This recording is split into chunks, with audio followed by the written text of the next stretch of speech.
What the hell is going on downstairs? It shocked me right off the bat because she had her hands up, but she had the knife in her right hand above her head. This was definitely the worst crime scene that I had dealt with in my career. Twisted so that the metal bent.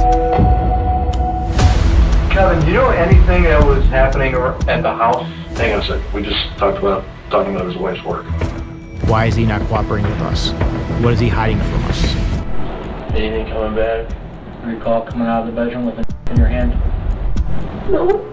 Were you and Lisa in the process of going through a divorce? Okay, now we're getting outside the scope. That was a miracle. I mean,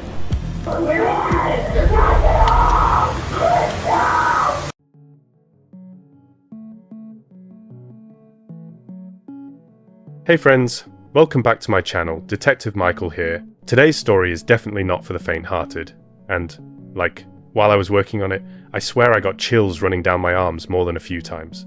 So, if you're still ready to keep watching, before we start, do me a favor, tell me what city you're watching from and what time it is for you right now. Alright, let's get into it. Sabrina Zunich was born on October 27th, 1994, somewhere near Cleveland, Ohio. Her parents, Susan Edwards and Mark Zunick, were never married, but they had this really messy, complicated history. And when she was still just a baby, feeding from a bottle, they would sometimes add vodka to it so she'd fall asleep. Yeah, you heard that right. Sabrina's childhood was anything but stable, and because of all that chaos, she ended up developing some really serious behavioral and mental health issues. Doctors diagnosed her with ADHD, oppositional defiant disorder, bipolar disorder, anxiety, and depression.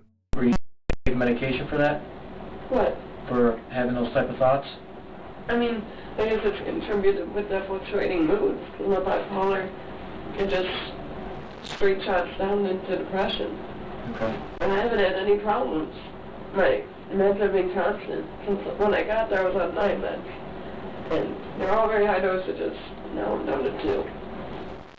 The 2 haven't changed in about... For a kid, that was just unbelievably hard, especially considering she was taking 9 different medications to manage all those conditions. Back in 1984, Sabrina's mom, Susan, pled guilty to grand theft after scamming the Cuyahoga County Welfare Department out of almost $2,000.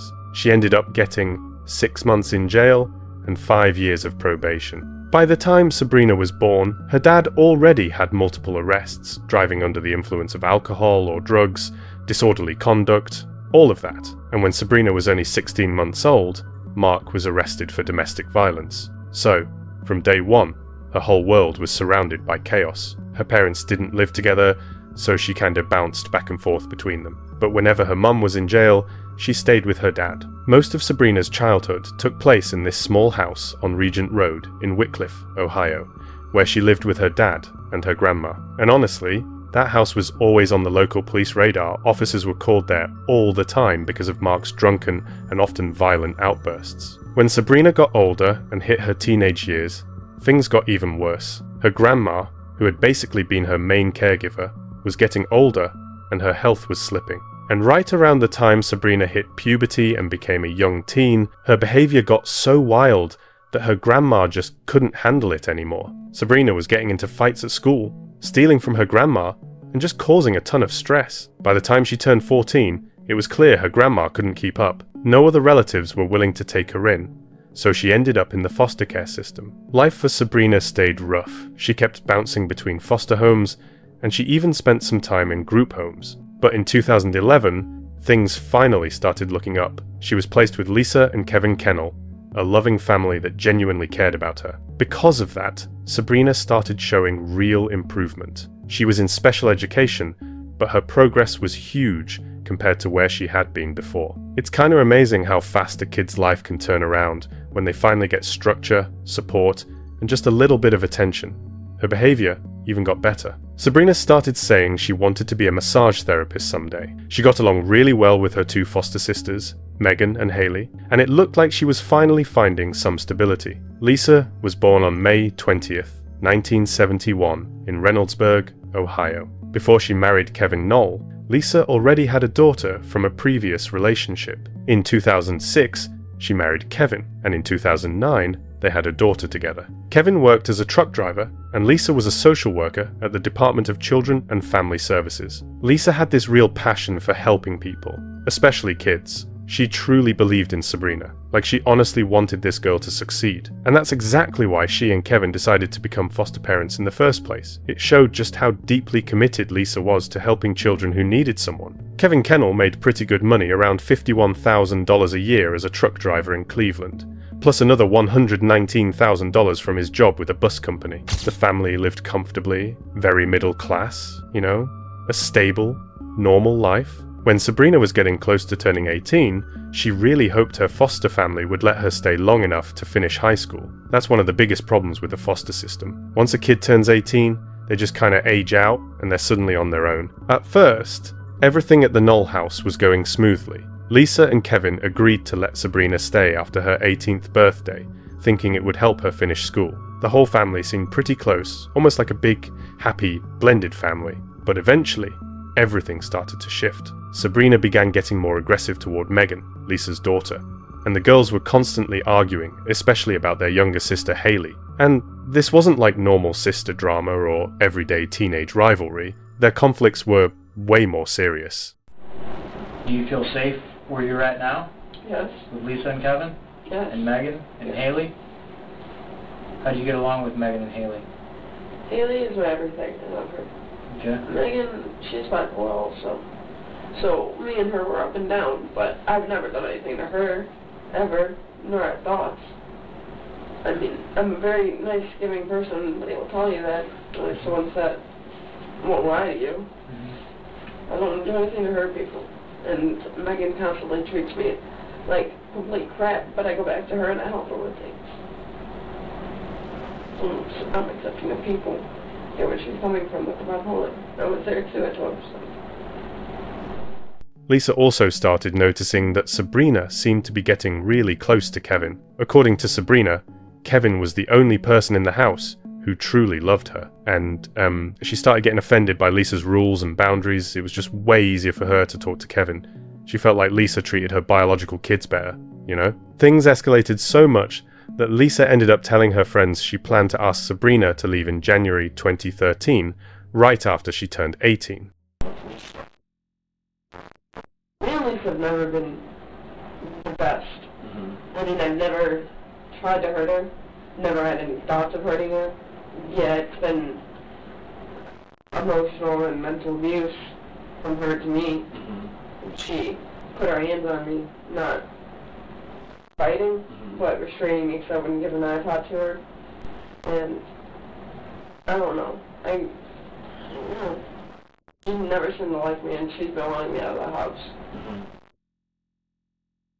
In situations like this, it was almost expected that Sabrina might grow closer to Kevin. He was, after all, the father figure in the house. But Lisa started feeling uneasy about the relationship between her husband and Sabrina. She overheard conversations that hinted at a kind of closeness that just wasn't there before.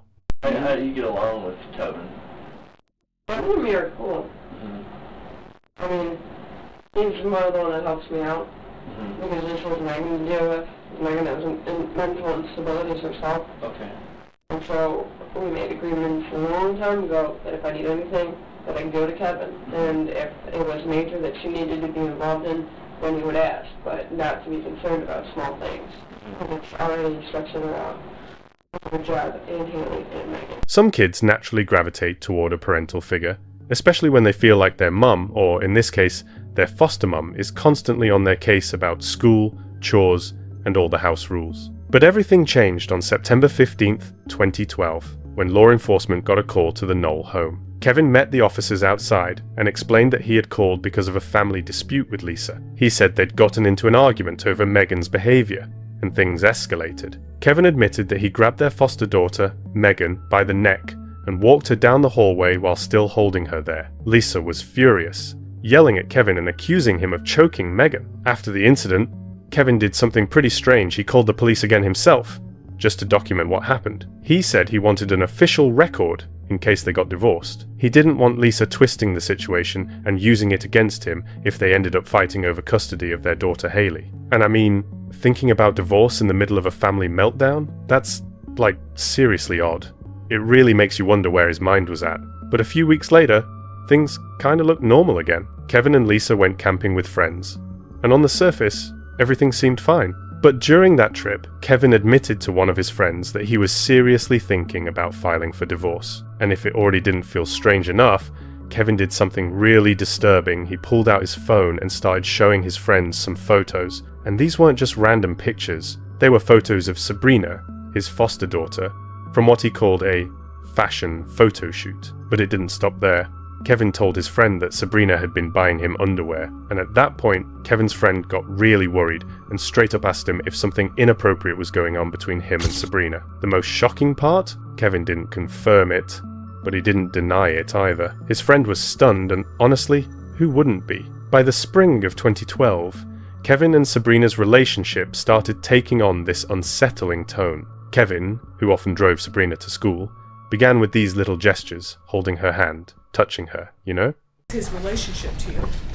It was when a foster father when needed to be, and when a lover when not being a foster father. Sabrina dreamed of becoming a massage therapist, and Kevin, who kept complaining about these cramps in his legs, used that as his excuse for why they were getting closer and closer. I was massaging his inner thighs because of him being a truck driver and having pain. In October 2012, Sabrina's friends were, like, totally shocked when she suddenly asked if they knew any hitmen who could take out her foster mom. At first, her friends thought she was just venting, you know, like saying something wild because she was frustrated. Meanwhile, Kevin was working behind the scenes. He called Sabrina's caseworker and started asking about the possibility of taking Sabrina in if he and Lisa ended up getting divorced. The caseworker told him it might actually be possible once Sabrina turned 18 at the end of October. Lisa, on the other hand, was getting more and more suspicious about what was going on between Kevin and Sabrina. She started noticing signs that something inappropriate might be happening between her husband and Sabrina. The tension in her marriage kept building, and Lisa felt completely certain that Sabrina needed to move out. She wanted me out. And she made those comments directly to you? Yes. The thought that the man she trusted could be involved with a child they had taken in was absolutely devastating. One day, Sabrina and Megan got into a huge fight. That outburst was one of the main reasons Lisa decided that Sabrina needed to be kicked out of the house. Sabrina knew their relationship was hanging by a thread. On November 15th, Kevin drove Sabrina to school. During the ride, he broke down, overwhelmed by the problems with Lisa. He told Sabrina that he just couldn't stand living with Lisa anymore. He was desperate, emotional, and completely raw. And Sabrina, still young and vulnerable, was deeply affected. Kevin used that emotional moment to manipulate her even further, hinting that Lisa needed to be removed from their lives. Sabrina felt this intense loyalty toward him and genuinely believed he had her back when no one else did. She even offered to, handle Lisa herself, and instead of stopping her, Kevin pushed the idea. Then he went home, packed a suitcase, and left for Michigan. Kevin's plan was cold and calculated. By leaving town and creating an alibi, he hoped to avoid responsibility. He planned for Sabrina, under his influence, to take the fall while he escaped the consequences. By around midnight on November 26, 2012, 13-year-old Megan and 4-year-old Haley were fast asleep. Yeah. And then... Remember what you were doing prior to getting to the ambulance? No. In Lisa's room? Getting meds. For my headache. That's why I don't get it. Was Haley there when you were getting the meds? Was Haley in her room with Lisa sleeping? No. She was not? No, he has her own room on the other side of the house. Do you know what time Haley went to bed? I don't. She's usually up and down. I think around 11. Okay. She usually is passed out by the room. Were you still working on your project at that time? Are you working on a laptop or something there? That project for school? British literature. For what? British literature. Okay. Okay, so what time does Haley usually go down to bed? Well, they try and put her to bed at like 10. Okay. She'll fall asleep at 11 or 12. Okay. Sabrina said she stayed up late to finish a school project, and after that, she just couldn't fall asleep. So last night you were in the office area working on your project. Yes. Haley went to bed in her room? Okay. What about Megan? She's always in bed. Okay. By the time I get upstairs. Alright, so she was upstairs sleeping? Yeah, we're both upstairs in our rooms. We have separate rooms. Okay. So what happened after she went to bed? Is Lisa still awake, or is Lisa sleeping at this time while you're finishing your project? When after Haley goes to bed and after Megan goes to bed? I don't know. I have my earphones on the whole time. I don't know if she's What are you listening to? music. Yeah. On what? Well, that's it. As I'm Okay. going to British literature. Okay. So you're listening to some music. You're not sure what's going on around you, basically. No. All right.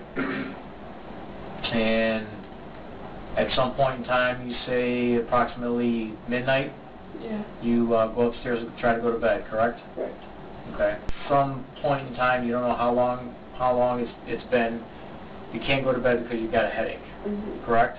Correct. And the only place that there is any type of Advil or aspirin or ibuprofen is in Kevin and Lisa's bedroom, correct? In the cabinet, Right. over the toilet. Okay.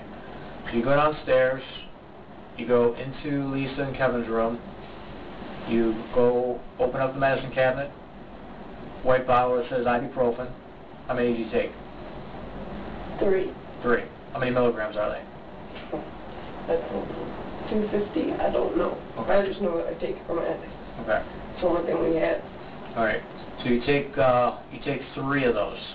A little later, in the early hours of November 12th, 2012, Megan woke up suddenly to the sound of barking dogs and screaming. And I was like, what the hell is going on downstairs? Megan tried to pull Sabrina away, but she couldn't. Desperate, Megan called 911. And what is going on there? I don't know, I just woke up. Okay, who am I talking to now? Her daughter. Okay, and what's going on there? Who has the knife? My sister. Okay, does she still have Hey, it? Mom? Okay? What happened?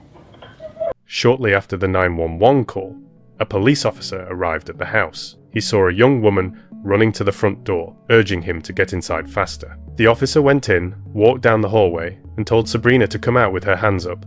He disarmed her and took her into another room. You remember? When we came to the house, you had the knife in your hand. Are you sure it wasn't self-defense? Yeah. I don't remember. We had 2 police officers there that saw you with the knife and ordered you to drop it. Did I? Well, yes. You threw the knife down and they made you get on the floor and put handcuffs on you.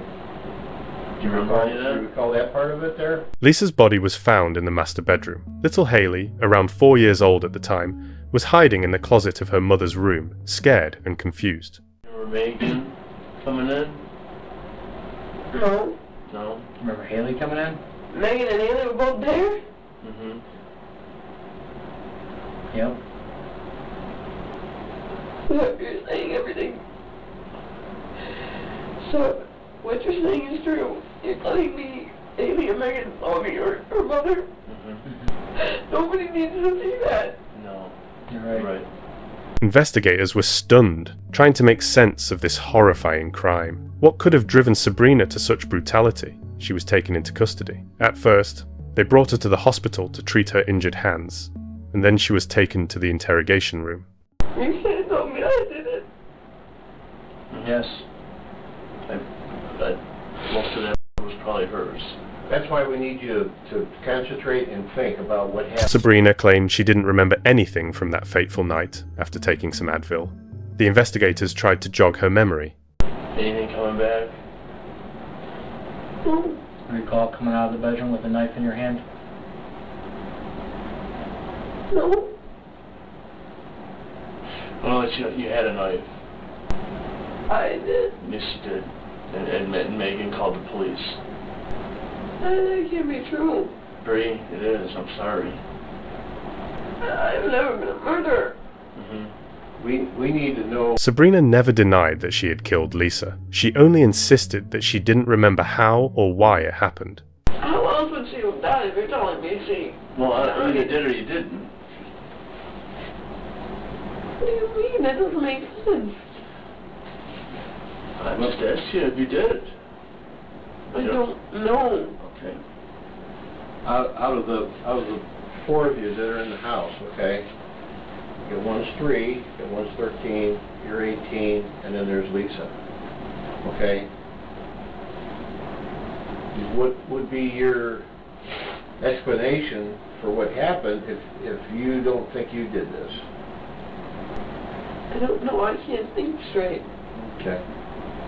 Okay.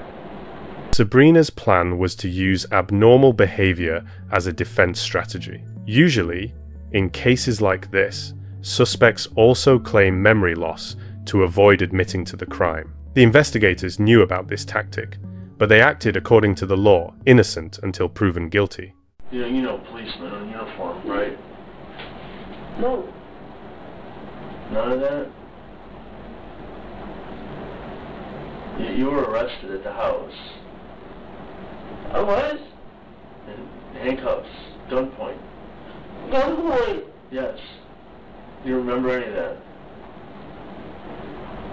Let me just help you step back. You mind? Before you got in the ambulance, you were in the house, and the officers arrived. Megan was very scared and called us on the 911. Do you remember anything? You had their guns drawn. You were ordered to the ground. You had a knife in your hand. Do I remember that trigger anything else? Do you remember the girls? Do you remember anything in that bedroom, in Lisa's bedroom? No. I believe you were downstairs in Lisa's bedroom, right? Lisa, downstairs in the bedroom is where you were at. In the bedroom. And that's where Lisa was hurt. On the floor there. None of that. Remember. In cases where a suspect claims abnormal behavior, the best move for investigators is to show that everything was planned in advance. One piece of evidence was that Sabrina wore gloves during the attack. What you were wearing. You remember putting gloves on? Yeah, because it was cold. Okay. That house was really cold, and I'm always cold. Anybody will tell you that. Okay. So they're like little isotoner type gloves. They're real thin, but they're probably enough to keep your hands warm. Black? Yeah, and I have them because I use my iPod. And that way I can use touch my Okay. Is that pretty normal? You like to wear those when it's cold out? When it's cold in the house, whatever? I mean, I don't know. It just started getting cold now. Yeah, okay. I understand. And I'm always freezing cold and I'm starting to get a cold. You remember having them on tonight? Okay. Well, that's a good thing. That's part of your memory. Remember you had your gloves on? During the investigation, the investigators were able to get very little out of Sabrina. I mean, for right now, we're still doing our investigation, but you're under arrest. You know, Lisa's dead, and it appears that you're responsible for that at this time. So that's what the charge is going to be. But at that point, you're going to spend a weekend in jail, the county jail. We're not going to stay here all weekend. All right? And you'll have a court hearing probably on Monday. Sabrina had been arrested before, but this time she would be tried as an adult. You ever been arrested before? What for? I don't know. I have a juvenile record. Yeah. Okay. We know you're no longer a juvenile, correct? What? You said You know you're an adult now, right? You had a birthday in October? Yeah. Kevin's reaction was no less strange. When the police called him, he sounded oddly indifferent. Even after coming back from Michigan, he showed very little concern. He quickly hired a lawyer, and when he was brought in for an interview, his attorney made it clear that his client was there only to answer questions about his wife's work and nothing else. Then you told me you wanted to talk about his wife's work. Correct. That's the subject matter. Yes. Kevin had a solid alibi, so the investigators were hoping he'd voluntarily share information to help with the investigation. Do you know anything that was happening at the house the night before you left for work that night? Well, hang on a second. We just talking about his wife's work. What's going on at the house the night before is not his wife's work. Where does your wife work at? County Children's Family Services. What does she do there? She was a social worker for the children's.